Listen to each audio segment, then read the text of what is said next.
UTEP starting quarterback Kai Locksley was arrested Saturday morning on charges of DUI, possession of a firearm, marijuana, and making terroristic threats. Locksley played for the University of Texas and Iowa Western before joining the Miners. He started in 9 games last year, getting it done with his feet until injury sidelined him. Locksley threw for 937 yards with 3 touchdowns.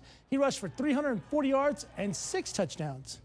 Well, good morning, El Paso, Las Cruces, and Juarez. I'm Will Heron with you. Look at sports. After the arrest became public, Coach Dana Dimel released a statement yesterday. He said, quote, "We are aware of the charges against Kai Locksley. While the severity of these charges are concerning, it would not be appropriate to determine a course of action until we have all the facts. In the meantime, he has been suspended from the UTEP football team," end quote.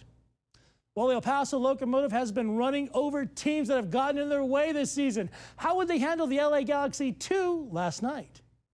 Near the end of the half, James Kippy's going to cross it over to the man, Jerome Kiesewetter, at one time to the shot to get the Locos on the board. Then he flips out, literally. 56th minute coming up. Brian Yoloski, you see right there, he gets taken down. I don't think he likes it very much because moments later, Yoloski is going to just blow up Richie Ryan in what looks like retaliation. Ref isn't buying it and gives Yoloski the red. Looked like a forearm to the solar plex. Ugh. 87th minute, James Kippy centers it to the orthodontist Jerome Kiesewetter for his second goal of the game. The hometown stud, Omar Salgado, scored a few minutes later. The Locomotive dismantled the Galaxy 3-0. They will head to Tulsa, Oklahoma next week to take on the Roughnecks FC. We make it look good, but we really work on it every day. And I'm really grateful to these guys. You know, we got some great players in the back, and having Richie in there and Chapa to do the hard work. And like I said before, we're trying to learn from every mistake we make. Starting with the very first game of the season, I think that was a pretty rough one for everyone. So we're just trying to learn from all our mistakes. The Chihuahuas continued their season out in Omaha. How would they do last night against the Storm Chasers? Well, let's start in the bottom of the 6th. Jorge Bonifico with a man on decides, you know what, I'm going yard, and he does, putting Omaha up 1. Top of the 9th, Dogs up a run. Sean Mejias flies out to Bubba Starling. Matthew Bratton says, "I dare you to throw it to third. I triple dog dare you," and he does, and that was a mistake.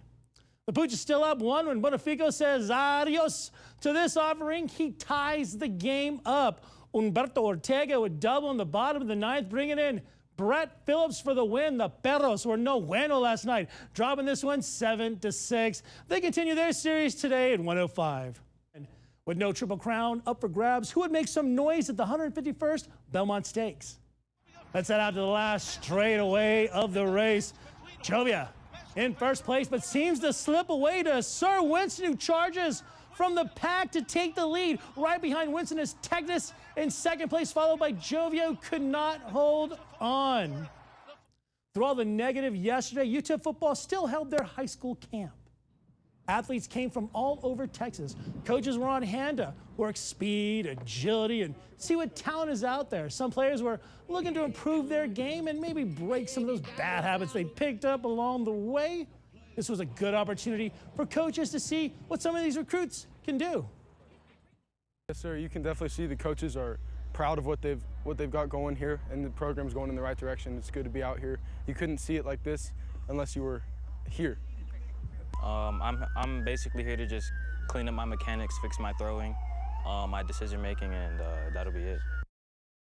Well, we are in the super semifinals of the NCAA baseball tournament. The Red Raiders won Friday night. Could they pull out another one Saturday in advance? 2-2. Texas Tech battling Oklahoma State. Runners on the corners for Gabe Holt, who slaps this one into first. The throw is late, and the game is now tied. Bottom of the 5th, a runner on for Houston Morial, who blasts this one out to left, and it's gone. Sorry, Justin Underwood, your Red Raiders dropped this one 6-5. They meet again tomorrow for their final at 4 p.m. Well, it was tough in the clay yesterday. Let's check out how the ladies did out at Roman Garros.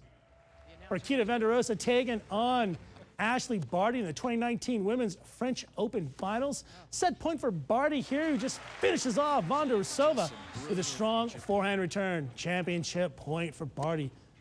Andreeva serving, and she'd make this mistake of sending this thing out into outer space and letting Barty set up. So she will destroy that little bird to take home the championship. Ashley Barty is the first Australian to win the French Open since Margaret Court did it in 1973. Dominic Thiem now taking on Novak Djokovic for the privilege of going after Nadal in the final.